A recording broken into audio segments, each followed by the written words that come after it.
Puis un an de vêtements pour essayer de tout faire entrer dans ce petit placard. C'est trop beau. Garer en fait dans la région, c'est vraiment l'enfer. Salut, moi c'est Laura et elle c'est Ima. Il y a un an, on s'est lancé dans l'aventure de notre vie. Explorer le monde qui nous entoure. Et pour ça, on a acheté un vieux Mercedes de 1994. Après 4 ans à rêver et à tout préparer, on est enfin sur la route. Direction l'Europe avec comme objectif ultime la Turquie. Pendant ce périple, on rencontre des gens incroyables et on leur pose des questions sur leurs projets. Dans cette série de vidéos, on te montre notre quotidien en voyage et comment on part à la rencontre des personnes qui nous inspirent.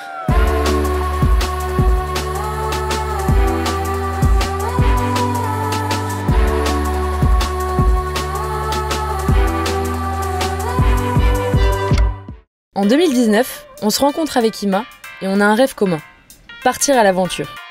4 ans plus tard, on réalise enfin notre projet. On achète un van. On a pour objectif de partir 1 an à travers l'Europe. Mais avant de se lancer dans cet énorme voyage, on décide de partir 3 mois. Ça nous permet de tester le van et notre projet de vidéo. 3 mois plus tard, on est de retour en France. L'idée, c'est de faire un peu d'argent et d'améliorer notre van. Petite planche à découper pour l'évier.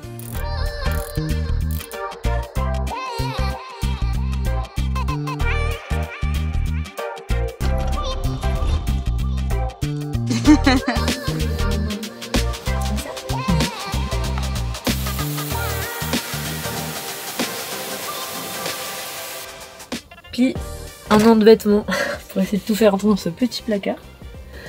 Sachant qu'il faut des affaires chaudes et froides. C'est un peu la merde, mais en vrai ça va le faire. Une dernière fondue, et il est temps de prendre la route pour au moins 1 an de voyage.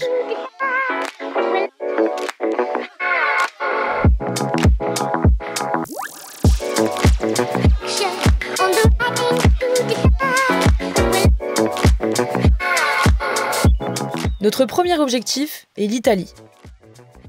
Et pour s'y rendre, il y a 2 options. Soit tu passes par un tunnel sous les Alpes qui coûte très très cher, soit tu longes la côte pour passer la frontière. Nous, on aime la mer et on n'aime pas payer les péages. Alors, tu t'en doutes, on a choisi la 2e option. Et pour ça, on doit passer par la Côte d'Azur.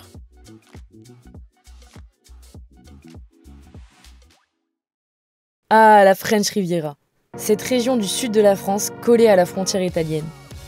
Réputée pour son climat, ses plages, ses villes élégantes et son style de vie luxueux.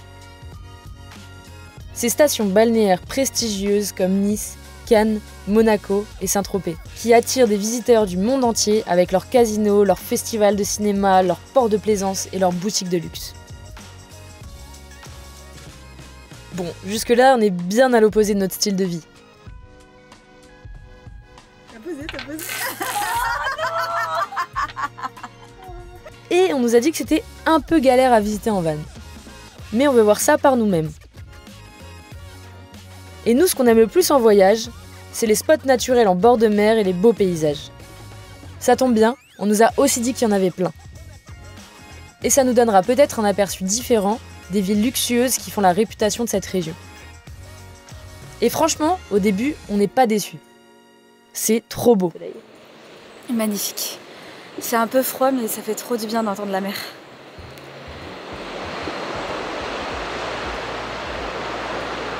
On aime vraiment nos premiers pas dans ce voyage, avec des jolis paysages en bord de mer. C'est beau. Je suis contente de découvrir cette région, je la connais pas du tout. En vrai, c'est beau, hein, avec tout le montagne. Parfait pour trouver notre rythme. Bon, j'ai déjà faim. Ouais, moi aussi. Il est 16h. Oui. On est devenus vraiment des vieilles. Ouais. Et notre van aussi a besoin de trouver son rythme. L'ouverture de porte qui fait des siennes. J'ai aussi. Attends. Là, c'est fermé. Là, c'est fermé. En fait, là, c'est bon. Là, ça marche. Bon, je pense que Joseph a du mal avec le froid. En tout cas, ça marche pour l'instant, mais... Mais bon, on commence à sentir venir le truc. On trouve de moins en moins de spots naturels en bord de mer. Alors, on commence à se douter que ça risque d'être galère. Mais on tombe par hasard sur le village de Ramatuelle. et on comprend direct l'engouement pour les petits villages ici. Tout est super mignon, même si la pluie vient écourter notre visite. On est juste à côté de Saint-Tropez, mais en cherchant des spots, on se rend compte que c'est un peu galère. Et puis nous, notre truc, c'est pas forcément les villes. Alors, on préfère rouler jusqu'à un spot qu'on avait repéré plus tôt, qui a l'air juste magnifique.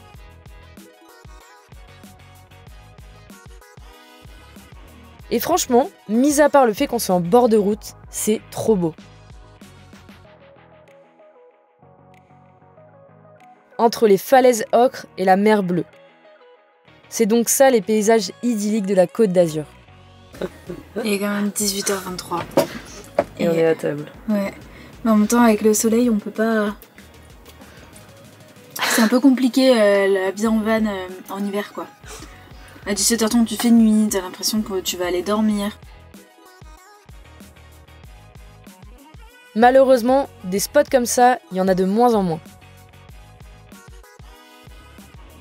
Alors, on fait beaucoup de routes et on se rapproche très rapidement de la frontière italienne. Des très belles baraques, des très belles voitures, elle est magnifique. Ouais, c'est là encore une belle voiture. Beaucoup de belles voitures. C'est des routes très sinueuses, par contre, pour excéder. Là, on commence à faire vachement de routes de montagne, hyper vallonnées, comme disait Emma. Mais c'est bien, ça fait un échauffement pour l'Italie, parce qu'on nous a dit que l'Italie c'était ça, mais avec des routes en mauvais état. Et surtout avec une conduite très très sportive.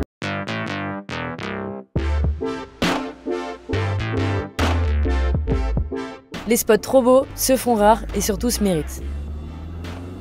On vient d'arriver sur un spot magnifique, on est pas loin de la frontière italienne. Par contre on est vraiment dans les hauteurs, on a galéré à venir. On avait prévu de passer 2 jours ici, donc ça c'était le programme initial. Le truc qu'il faut savoir ici, on a un peu galéré pour beaucoup de choses. Pour se garer en fait dans la région c'est vraiment l'enfer. Il y a des barrières de partout, il y a même des barrières pour mettre de l'essence, enfin c'est vraiment un enfer. Et le deuxième point, on retrouve un peu ce qu'on retrouve au sud du Portugal, c'est pour trouver de l'eau, c'est mission impossible.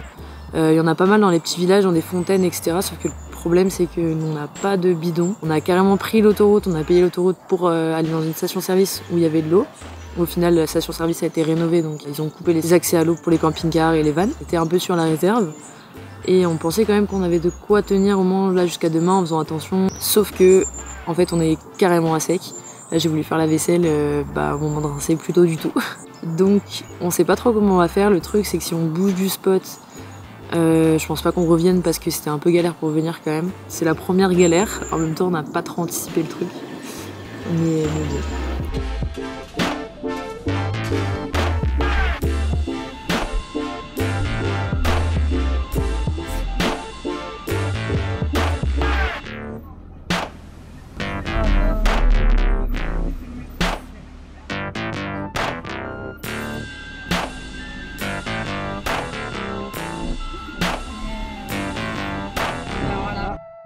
On savait que ça allait pas être simple, mais là c'est carrément impossible. On ne trouve pas d'eau. Bon, en vrai, on a cherché de l'eau partout et on n'a pas trouvé, du coup on a un peu craqué. On est allé dans un petit camping qui a des super avis, qui est vraiment pas cher. Je crois que c'est genre 18 € la nuit, un truc comme ça, mais là on est hors saison donc il y a moyen que ce soit même moins cher. Mais en fait, comme ça, on peut remplir la cuve, on a pris une douche, on peut faire la vaisselle, un peu de nettoyage et tout. Et surtout remplir de l'eau parce que sinon je sais pas comment on aurait fait, ça aurait été trop chiant. Et surtout on a une magnifique vue sur la ville de Gorbio, c'est trop cool. Là ce soir on va faire une petite soirée tranquille. Et demain je pense qu'on va aller visiter la ville, ça a l'air trop sympa.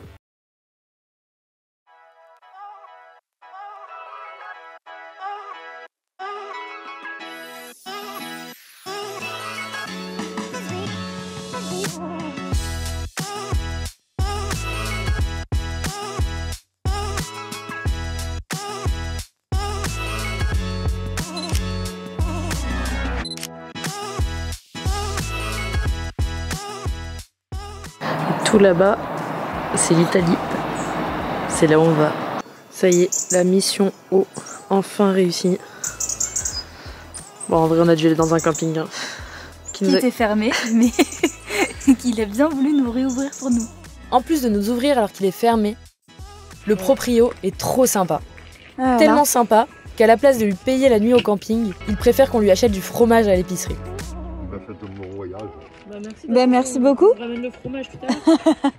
On va ramener le fromage. Ah, vous prenez du fromage. Allez, parfait. Ok. On a bien discuté, mais il est temps pour nous de reprendre la route pour passer la frontière italienne.